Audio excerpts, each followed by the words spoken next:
What's up, guys? Doing another late night video. Quickly get this over with, bro.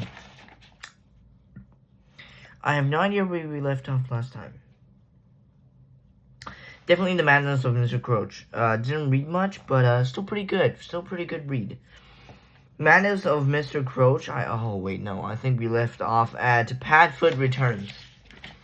Okay, so Padfoot Returns. Let's take a look. Padfoot Returns. I have no idea where we left off last time, and I have no idea what Padfoot Returns told us. Blah, blah, blah, Padfoot Returns, what is it all about? You're kidding, no, I'm not so serious. Okay.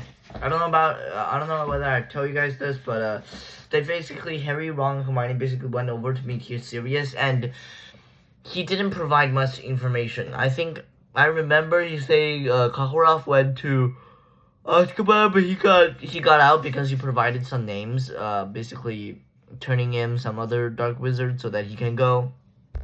Oh yeah, and also Mr. Crouch sent his own son into prison, and then his son died a year later because he went insane and stuff. And then Crouch's wife also died from grief and stuff. So he's a madman.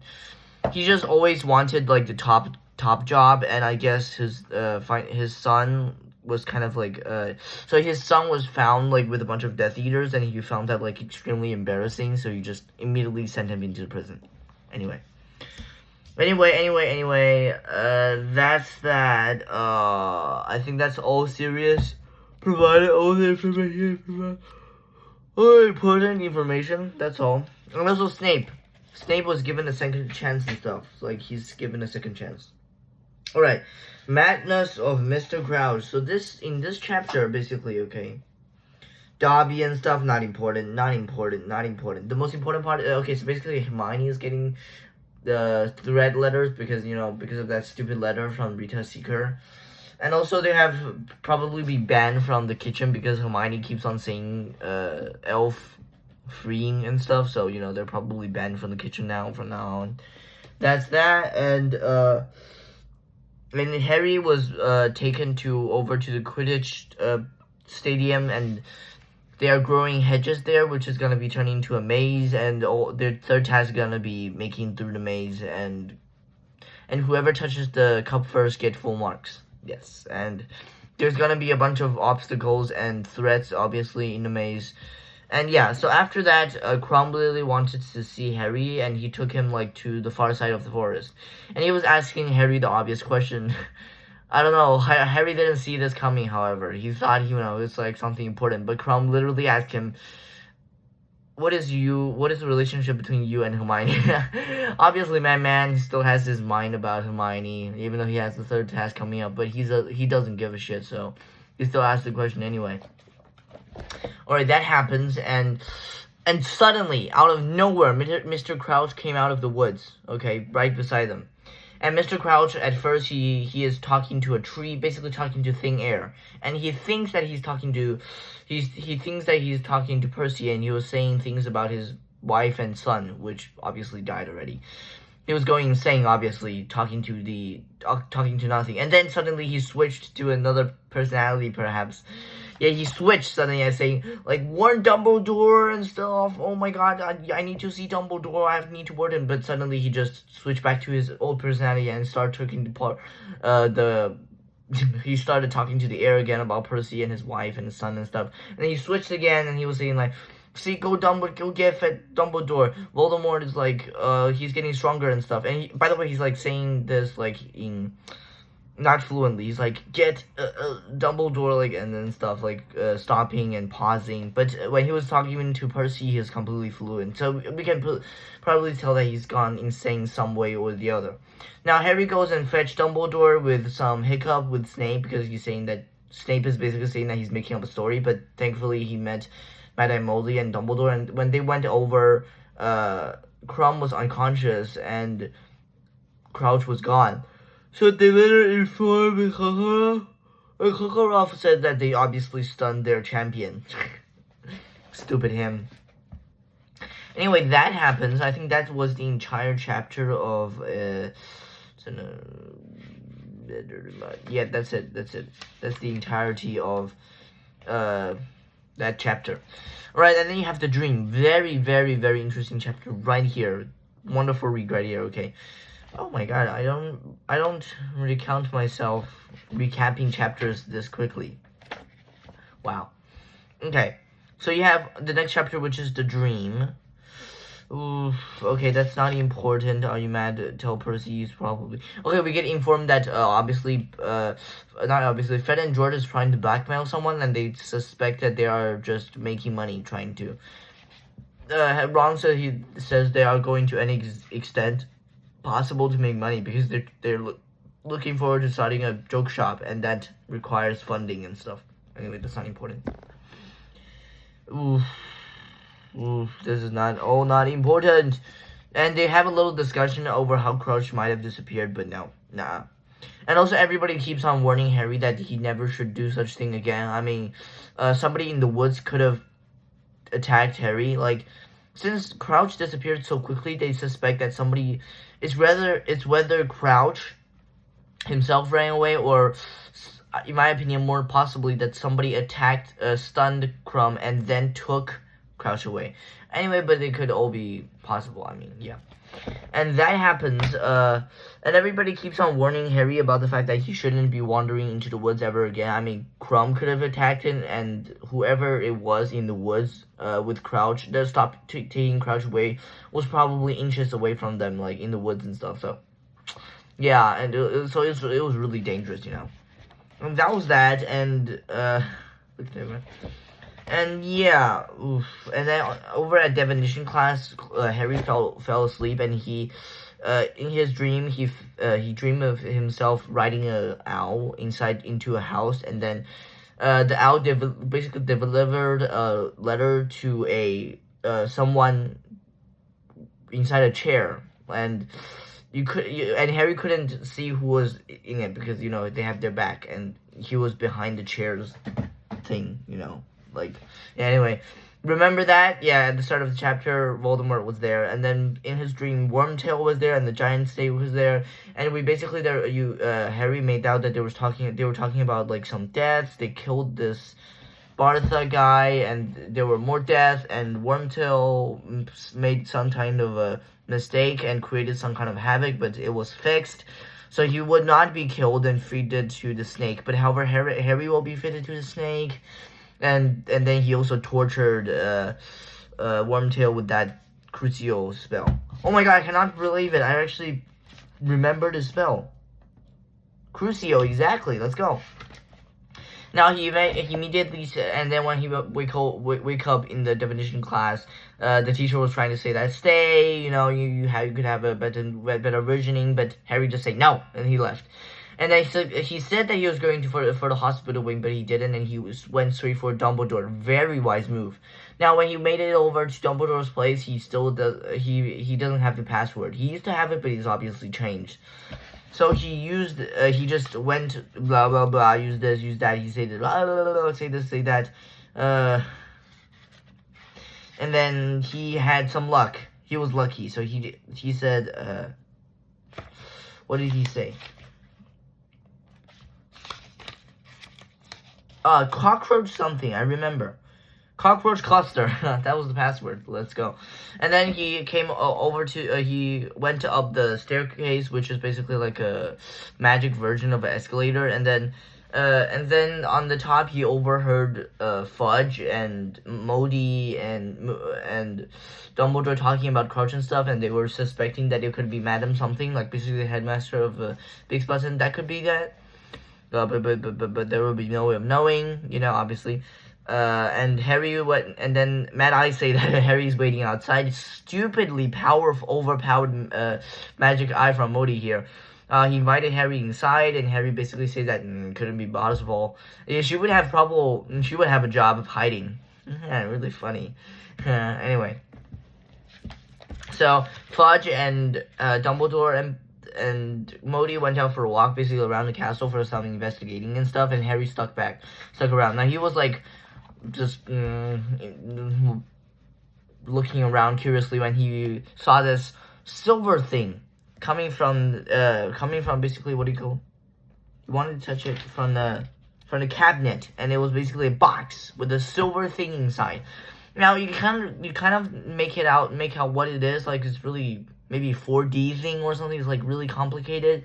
It's just something silvery, strange thing inside. It's not liquid. It's not. It could be liquid. It could be a mixture of liquid and gas. It's just complicated. Okay, the book makes it so that it describes it so that it's like it could be liquid and solid at the same time. You know, it's just complicated stuff.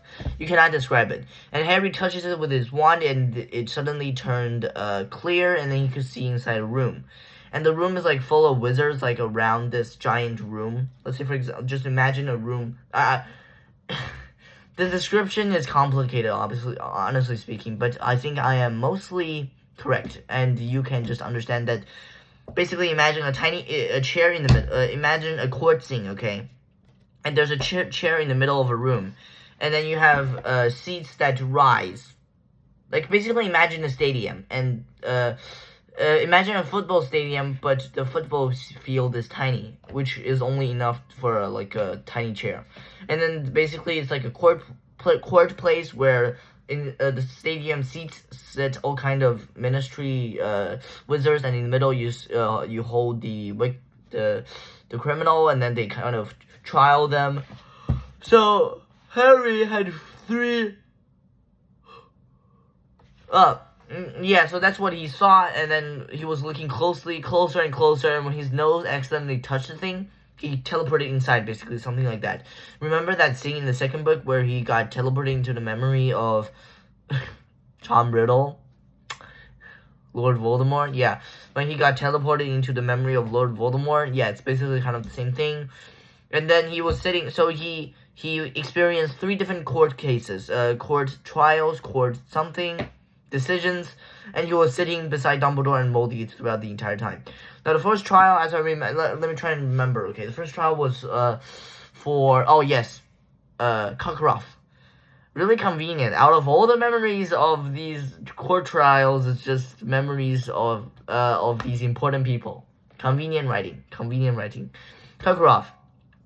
Now, he was like, so he when he went down, he got escorted into the room with the mentors, and he got chained into the chair, and then he was basically questioned. He was saying that provide your names, and he provided a few at first, which were all new already by the Ministry of Magic, which was no use. Then he got really desperate, so he provided a few more names, and including something with the wood, redwood or something like that.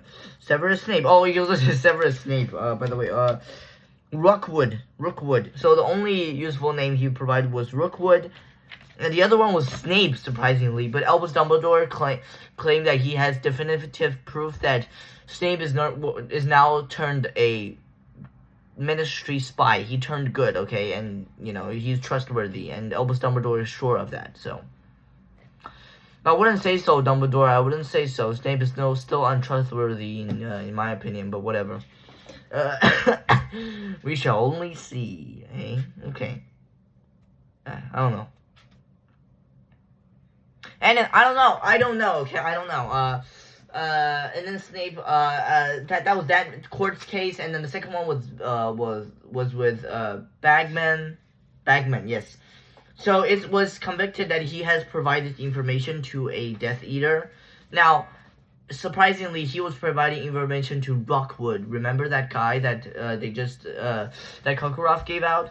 Well, he said that he was a part of the ministry. He was a friend of his father's, and he promised a position for him after he finished his Quidditch. Remember, he's like a Quidditch player and stuff. Yeah, he promised a position for him, and you know he's not really that suspicious. So he obviously provided him information, and yeah, and he was kind of being suspected, but every other wizard was basically saying, no way, Bagman's good. And I'm suspicious, okay? According to J.K. Rowling's writing, there must be a twist willing in the end. It's just, there has to be, okay? Anyway. Finally, you have the court case, okay? The court case which Crouch imprisoned his own son. It's terrifying, okay? His son was like screaming. He came in with a few other Death Eaters, but the other Death Eaters were calm, and they were like, well, we were the only one who was searching. So, okay, let me explain a little bit more. So, the trial apparently was of 3 Death Eaters and the son of Mr. Crouch. And the Death Eaters apparently tortured the Longbottoms. Longbottoms. His dad name is something Longbottom. Frank Longbottoms. Yes, both of them were tortured because the Death Eaters wanted the whereabouts of the now fallen Lord Voldemort. Yes, exactly. There you go. And the Death Eaters were really calm. They were like, well, we were the only ones that, you will see, okay, once Voldemort rises to power, we will be freed and we will be rewarded because we were the, I don't know, like, we were loyal and stuff. But the 4th one, Crouch's son, was screaming throughout the entire time. He was probably just at the wrong place at the wrong time, just like Winky, but the humiliation is just something Crouch cannot accept. He's just too power hungry, okay? He just banished Winky immediately after Winky was found near the death mark, and his son. He sent his own son into Azkaban. His son was like screaming like, Dad, I didn't do it. Dad, I didn't do it. And his wife was whimpering at the side, and it's crazy, man. It's just crazy. Man, Crouch is just crazy, man. Crazy. Okay, and then now, after this one, he got pulled out by Albus Dumbledore himself back into the office. Now, Harry asked a lot of questions. So basically, they had, most of these are not, so he basically told Dumbledore about the scar hurting. Now, Dumbledore has no idea either. He say that the killing curse that didn't work on Harry obviously created a connection between him and Lord Voldemort. And he's not sure why Harry's scar hurt sometimes, And then you have, they also have some questions about Neville Longbottom's parents, Frank Longbottom and his mom. So apparently they were really powerful wizards and popular wizards back then, and, Lord Voldemort's just fallen. But suddenly they got tortured, and they went, by the way, Neville, he's always brought up by his grandmother. They never questioned him, poor guy. They would just always think that he's just this warm, kind of annoying, kind of funny little thing, pathetic little thing. But now I know his backstory, he's kind of, I kind of feel sympathetic for him. So he's brought up by his grandmother, and nobody ever questioned why, because he's not that important. But his parents got tortured by the Death Eaters, and they went insane. Yes, and they just went completely insane. They cannot recognize their son, and they are just utterly crazy. And yeah, that's not a good memory. We learned that, and then we also learned that Snape, blah blah blah blah blah blah blah blah. And also he asked a very important question. Why did you think that Snape is now completely loyal to you, Dumbledore? Something like that. But Dumbledore basically says that it is something between me and Professor Snape, Harry. And then Harry felt in the tone that he should leave, and he left. Yeah, crazy story. So the next chapter is apparently the 3rd task. So see you guys in the next one, I guess. Still a long way to go. 1, 2, 3, 4, 5, 6. 6 more chapters after the 3rd task. Wow, okay. Well, see you guys soon. Bye.